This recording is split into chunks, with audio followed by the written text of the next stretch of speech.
Dear brothers and sisters,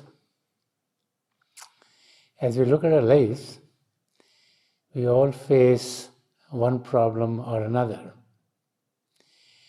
To us, it seems like maybe the problems are only in our own laps and others are doing well.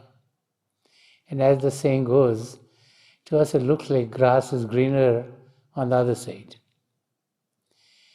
Little do we realize that everyone else whom we might think is not having any problems is also going through the problems of their own.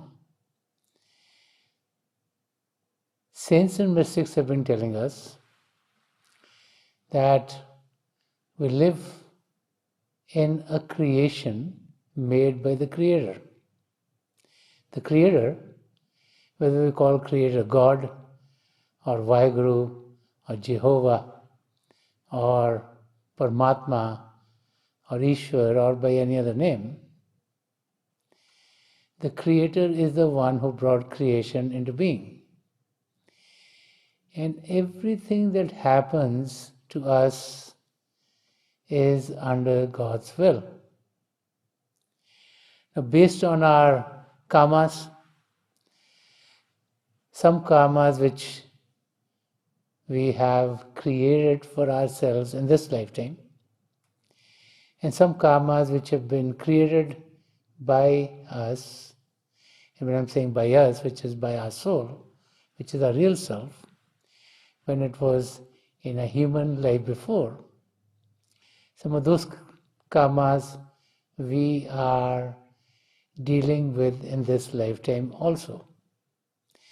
And so the ups and downs of life are a part of each and every one of our existences. We just feel that maybe we have more difficulties than anyone else. And we think, oh, maybe their life is very well and they are leading a cushy life and they maybe have no difficulties. And then we try to see what is it that we can change in our life to make our life better, not realizing that whatever we are passing through is the best state that we can be in. Saints and mystics have always been telling us that our life is lived in the best possible of manners. We need to realize that whatever is happening to us, whatever we are passing through, is the best state that we can be in. Because God the Creator is looking after each and every one of us. I would like to start with a very interesting example. This is an example of a donkey. This donkey was living with a gardener. And the gardener was growing crops. So there were vegetables and there were fruits and there were grains that the gardener would grow. There would be flowers which would come out too. And so the gardener would cultivate the land and get, whether it was fruits or vegetables, put them on a cart and have the donkey take the cart to the market so that they could be sold. On other days, he would take some flowers and sell them in the market. When it's time for the crops to grow, he would take the crops to the market and sell them. And so the donkey, while this was going on, was kept away from eating the vegetables and the fruits. And so the donkey is working day and night, day after day after day, and is taking what is grown by the gardener to the marketplace, where the gardener gets money for it. And so this keeps on happening day after day after day. And one day, the donkey is very despondent. And the donkey starts to think to itself, all day long I'm kept from eating these vegetables and fruits. And if I sneak and eat something, and the gardener finds out, then he beats me with a stick. And he goes to the marketplace, he sells them.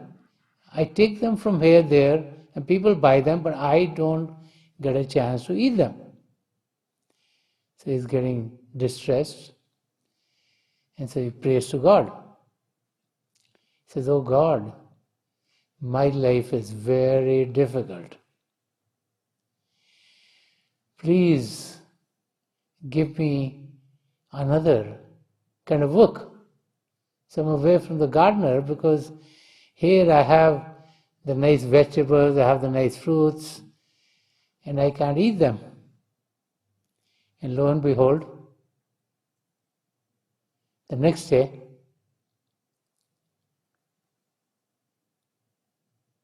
someone walks into the area where all of these crops are growing. And this person, who is a potter, starts to talk to the gardener. And the potter says, "I would like to buy your donkey." And the gardener thinks to himself and says, "Oh, this donkey, is not doing as good a work as I would like him to do, so maybe I'll sell him." So he sells the donkey to the potter. The donkey is happy that he's leaving the gardener. And when he gets to where the potter is living, the potter ties him up, and all day long he had nothing to do. The potter is inside his place, and the potter is working on the pots, and the donkey is tied on the outside. It just grazes on something which it can go to because it's tied out there. And all day long there's no work for the donkey. So one day goes, another day goes, another day goes. And now the donkey is thinking to himself, "Boy, this is not bad. I have nothing to do.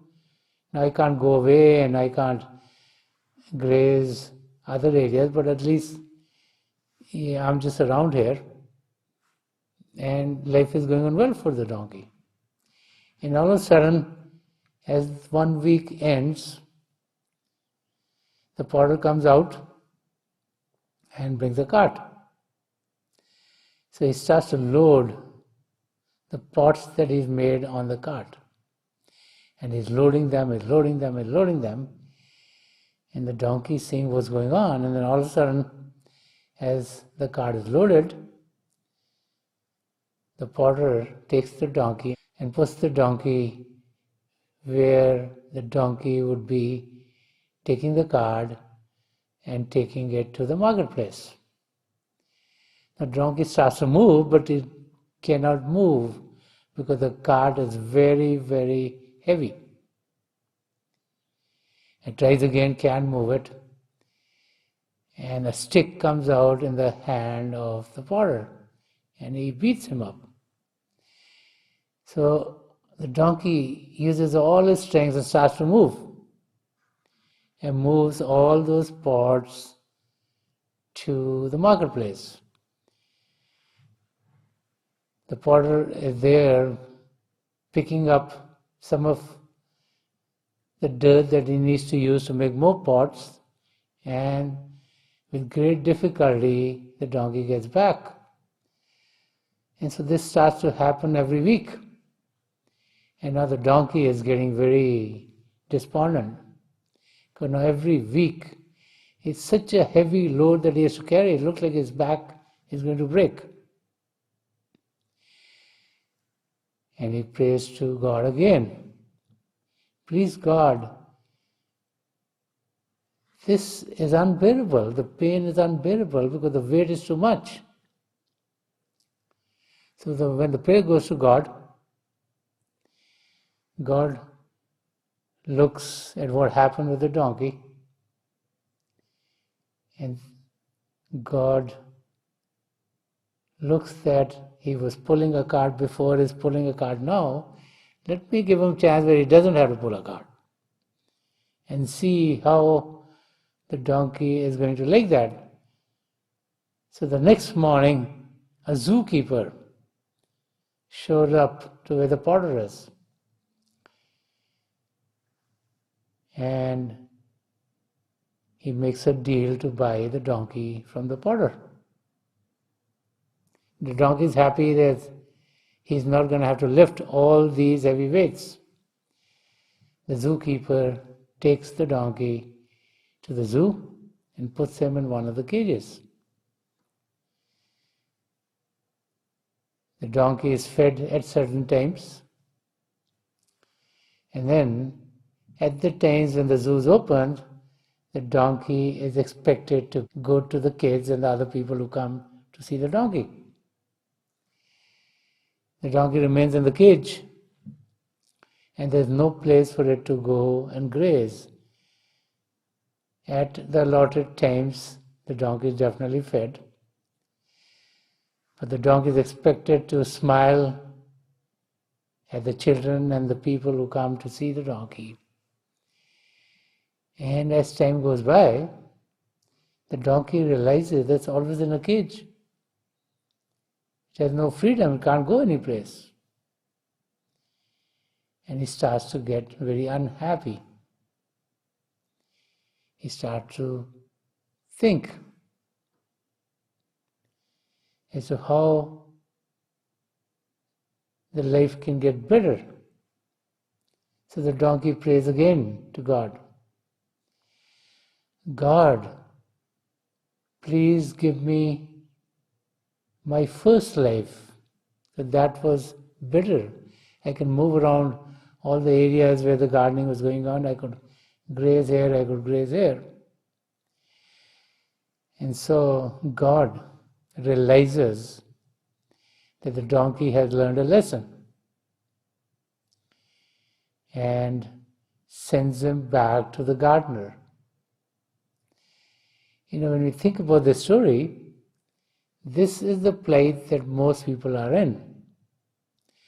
We all think that our life is very difficult. We all focus on our difficulties and we think that the life of everyone else is better. The saying that grass is greener on the other side. We all feel that somehow God lacked in giving us what God gave to others. And so we always try to look at someone else. We try to find for ourselves a life which will be like someone else, not realizing what great difficulties they are facing themselves. Saints and mystics tell us that God is very, very gracious. God has given us the best life that we can lead. Whatever is the best that can happen to us is happening in our life. We need to get to a state where we are content for what is happening. To be content, we need to believe that the Creator is with us, taking care of us, and all help that is needed by us is being extended to us. So we need to be positive in our thinking, in our thoughts, in our words, in our deeds. A life of positivity is what is needed. A life in which we're always thinking of why this thing happened, or why that thing happened, or why I could not get this, and why that person got this but I didn't get it, is a life which is always going to make our life miserable. It's always going to bring more stress and strain into our life. But we need to realize that whatever is best is the state that we are passing through. So to be content is what is very, very important, because that's where fulfillment comes in. Now, to be content, we first need to have some interaction with the Creator. Right now, we might pray to God. We don't know if the prayers are being held or not. We don't know if the prayers are being listened to or not. We pray because we feel that some help can come to us.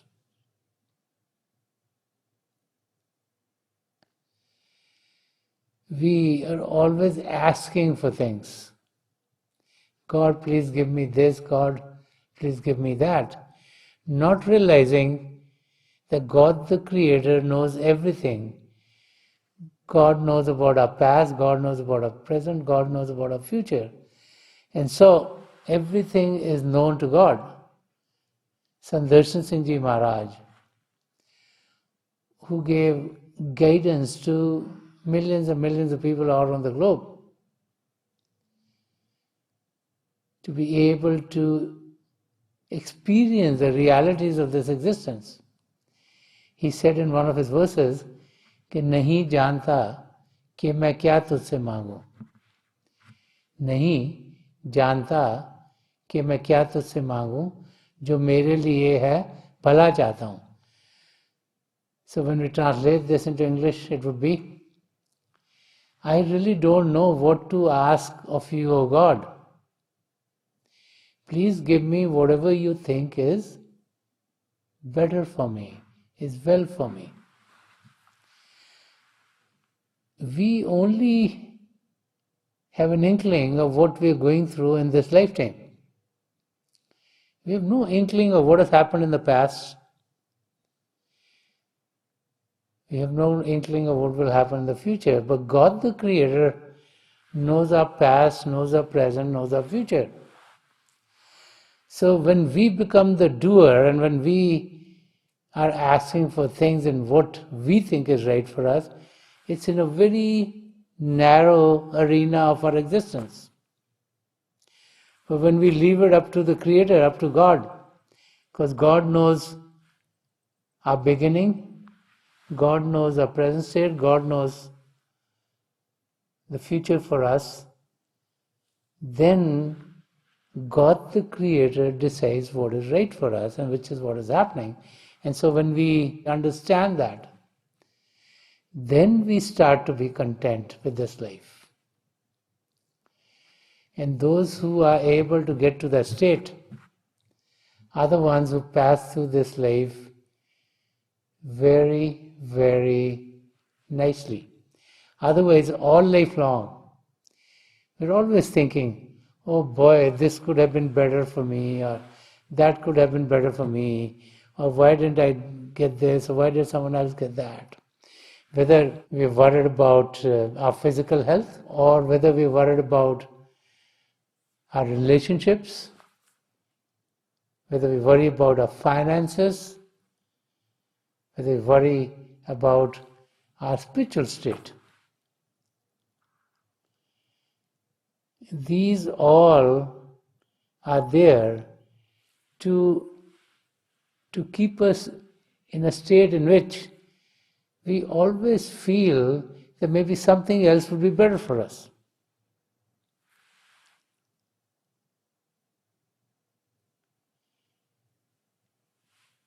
Just like in the story about the donkey. God wanted the donkey to realize that none of the other states that it was seeking was any better than the state that the donkey was in. So finally the donkey realized that and wanted the first state. So similarly, rather than us wanting to change our state, let us realize that the state that we are in is the best state that we can be in. And when we have that realization, then life would be such that we would be contented. Life would then be such that we would take steps to be fulfilled.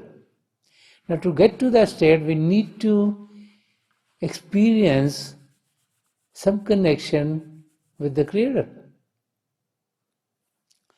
We only can have faith in God if we experience God by some means. One can believe in God by reading, but to have faith in God, an experience is needed.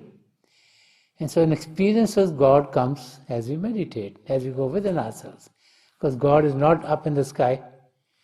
God is not in the big oceans. God is within each and every one of us.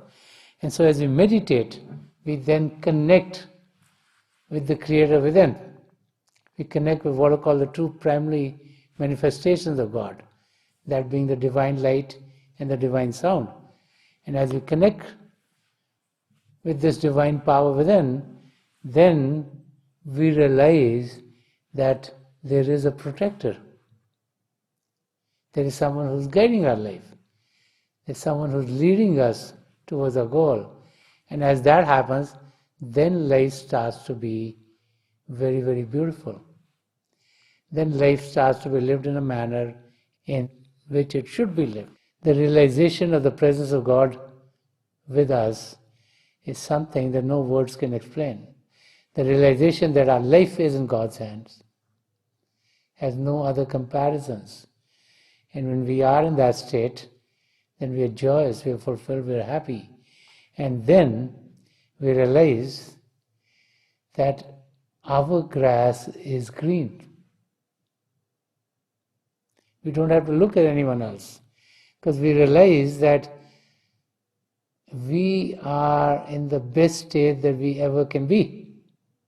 And then one is happy, and then one is joyous, and then we are leading our lives in the best possible of manners. So let us meditate for a few minutes. Please sit as comfortably as you can. Close your eyes very gently, just like you close them when you go to sleep. Your eyeballs should be straight, focused, 8 or 10 inches in front of you. And as you close your eyes, those of you who have been initiated in the mysteries of the beyond, please do your Simran. Those of you who are new here, please repeat any name of God that you feel comfortable with. This repetition of God's name should be done mentally and not out loud. I pray to God Almighty and to the three great spiritual masters of the past century, Hazur Baba Savan Singh Ji Maharaj, Param Sant Pal Singh Ji Maharaj, and Dayal Purush Sant Darshan Singh Ji Maharaj, to help each and every one of us connect with the divine power within and to experience the divine light in its effulgence. We'll be sitting for a few minutes. I'll be getting you out of this meditative state at that time, and my best wishes are with each and every one of you.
Please leave of, छोड़ दीजिए जी।